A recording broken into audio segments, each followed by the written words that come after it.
Hello everyone. We're here with a very special episode of Boho Behind the Scenes. In fact, today, not concert footage, no rehearsal footage, but we are here in the Netherlands for the Dutch audio event. Our sponsor and partner, Willy van der Velde from Hi-Fi Corner, invited us for a very special talk with Peter Lyngdorf, the founder of Lyngdorf and Steinway Lyngdorf Audio. Myself, I'm a big fan of the system. I have a Lyngdorf at home, but I just want to talk today a little bit about the relationship between good audio equipment and live music, because as musicians, we're always very interested in that. So, Willy, Peter, thank you for being here with us. Willy, I'm going to first come to you. You've been the importer of Lyngdorf Audio and Steinway Lyngdorf for the Benelux for a while. You've been in the business for an even longer while. What is your passion for music? My passion for music is, of course, the music itself. But what's for me very important that I have the feeling that I am sitting in front of an orchestra and listening to the real sound and the real dynamics of a composition. And that has always been my drive to find better and better products. Yeah, Peter, you've been I've been engineering audio equipment for a very long time, and you've got something very special right now. Yeah. I remember the first time I actually went to Willy's showroom after we had recorded Nostalgia, our first CD with the ensemble, Yes. and I said, this is like standing exactly in front of Boho. I have never heard something like this. It was a quite amazing experience, and I've become quite a fan since. But can you tell us a little bit about, your evolution as an engineer and developing these products and Yes. what it does for you to live music, Yeah, I'll try. First of all, I'm not an engineer because I was playing around with loudspeakers since I was 10, 11 years old because I wanted to get better sound and so on, and I bought myself a tape recorder when I was 12, got a full-time job when I was 15 next to going to school just so I could buy some better hi-fi equipment and so on. And then I was playing around with loudspeakers during my school, which meant that I had the lowest grade in the history of our school when I exited. Really, seriously, it was the lowest grades, and I had like too many days off and so on because I was making speakers. And after school, I had only 2 jobs, 3 weeks each. One in marketing and one in shipping. And then I thought, then it's time to start a company because I wanted to sell hi-fi. So I started to sell hi-fi to friends and so on. And it became a business fairly quickly. But I always wanted to experiment with loudspeakers so I was playing around with loudspeakers. I had table saw at home. I had everything I could build loudspeakers at home. And I then started to think that we could design loudspeakers for my own retail company at that time. And I hired one engineer who was really good, and I was working with him, and we got some good ideas. And then we had another engineer, and over the years we assembled a team of very good engineers. And my hi-fi retail business grew quite dramatically. And I ended up buying a company in America who was one of the leaders in good acoustical interaction with the room and the speaker and so on. It was called Snell Acoustics. And that company was also working on room correction technology. Mm-hmm. And that really caught my attention because we knew at that time it would be possible to compensate for room acoustics with use of digital technology. And at Snell, I was helping them to develop the world's first room correction system back in 1993. Actually, it was presented first time in 1992 in December. Okay.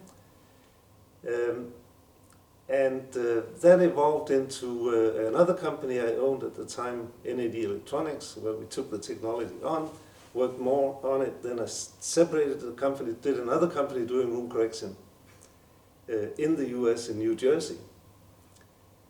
And then when I met the people from Steinway and Sons back in 2005, we had been developing room correction technology, loudspeakers and so on, for many years already. But we knew that we had hit a wall with room correction. There was something fundamentally wrong with what we did. So I got impatient and hired, in connection with our meeting, Steinway and Sons, I hired 30 engineers, the best we could find. We took the chief engineer from the best companies in Denmark.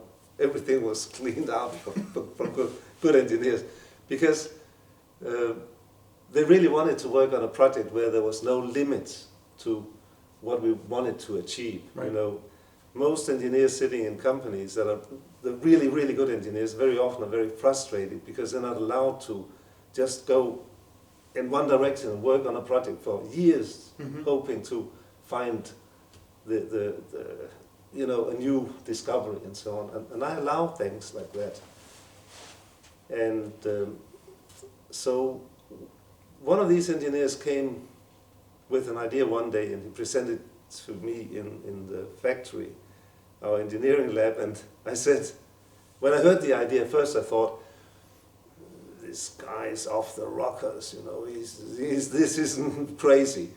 But it dawned on me after, it took me about 3 or 4 days to realize that everything we'd done before was bad, was the wrong thing, was the wrong kind of approach to the whole situation. How did that feel after so many years of working on? It was relieving and frustrating at the same time, Right. because we had tried to meticulously do things and change and so on, and I'd spent days and nights listening, and all the time I was, it was good, but it was always, oh, it's great, but Yeah. and that but was unbearable after a few hours. So So you feel a little bit like what it is being like a conductor.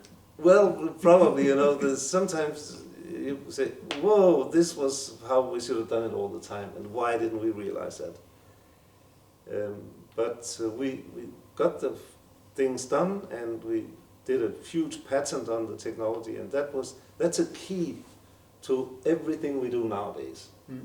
I would, at Lyngdorf Audio, Steinway Lyngdorf, we would not design a product without thinking about the technology we have in this room-perfect room correction technology. Right. So we design the product in a different way, with different crossovers. We take advantage of that technology into how we design the speakers.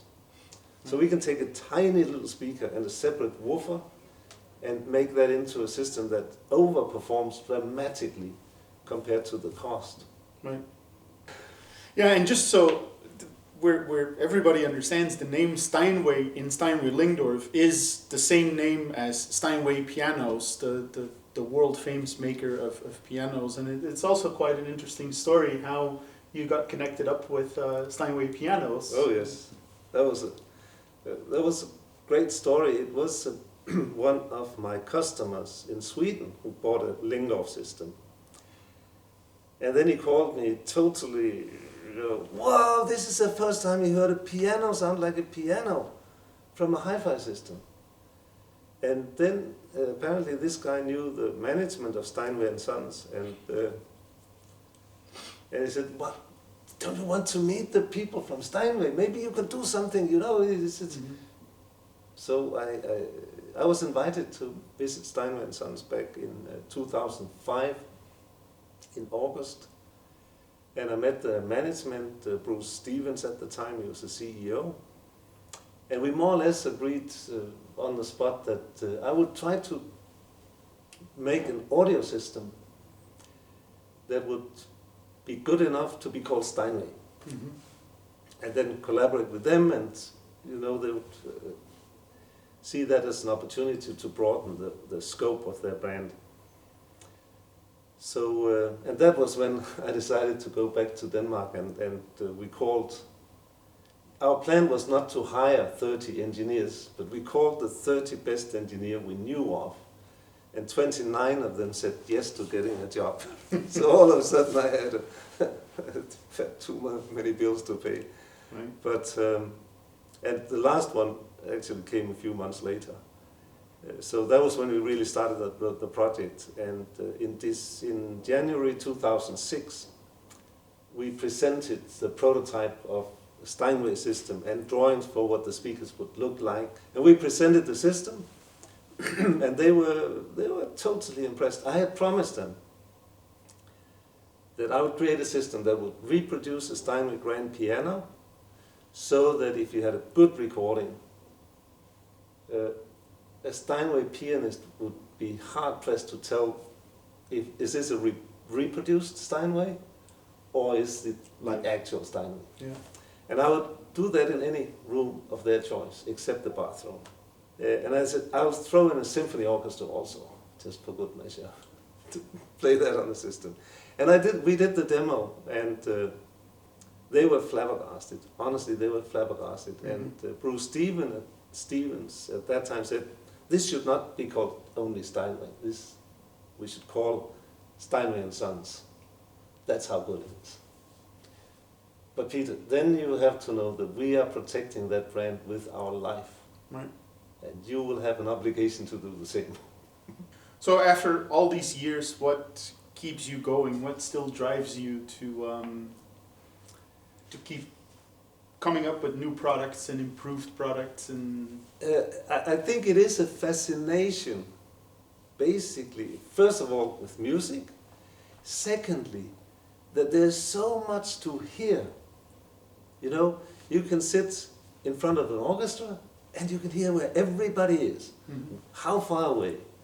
You can hear the ambience. Mm-hmm. With just two ears, our auditory system is phenomenal. Right. It works in a way that you're first determining where is the sound coming from. And then you put it into your brain and place it in 3 dimensions in your brain. And the nerves are crossing inside, so you actually listen, it's crazy.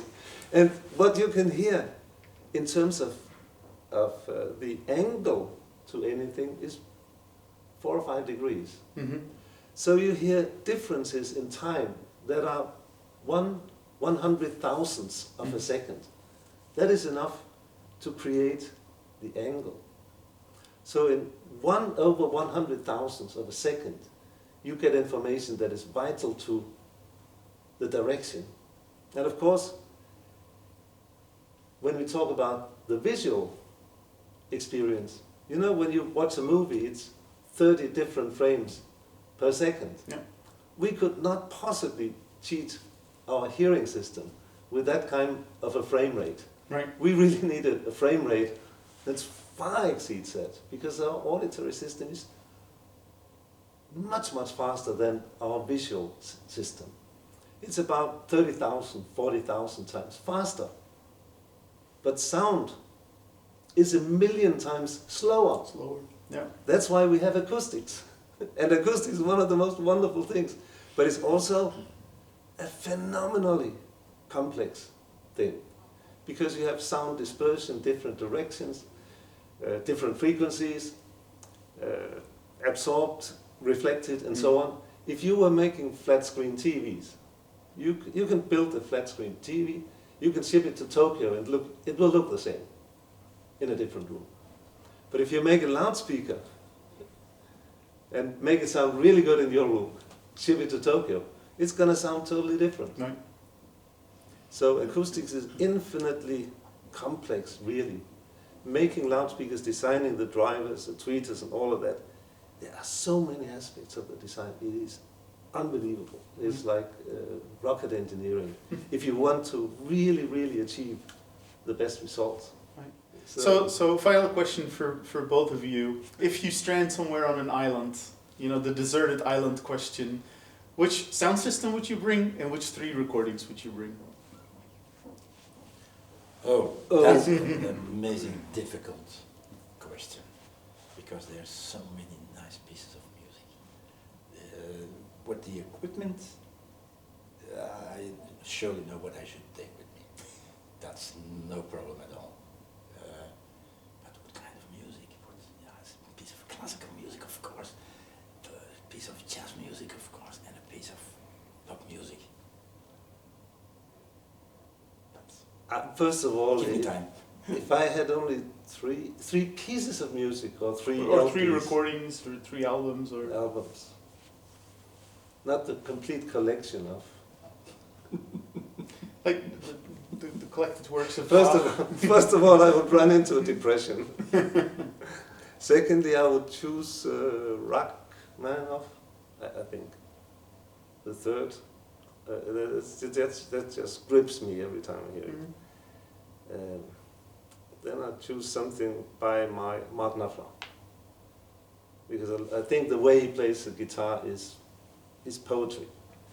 And then I would pick something by Chopin, piano. I don't know what really. There's too much. Played on a Steinway. Of course. Thank you so much, Willy. Thank you so much, Peter, for this lovely interview. In the description below, I'll put links to Steinway Lyngdorf and Lyngdorf. So if you're interested in the equipment, please go check it out. It's fantastic. I'll also put a link to Hi-Fi Corner, our very generous sponsor of Boho Strings. If you need to buy something, go to Willy. And if you haven't done so, please subscribe to our channel. We do regularly these kind of interviews, these little updates and behind the scenes footage of our concerts. Thank you so much for watching, and see you next time.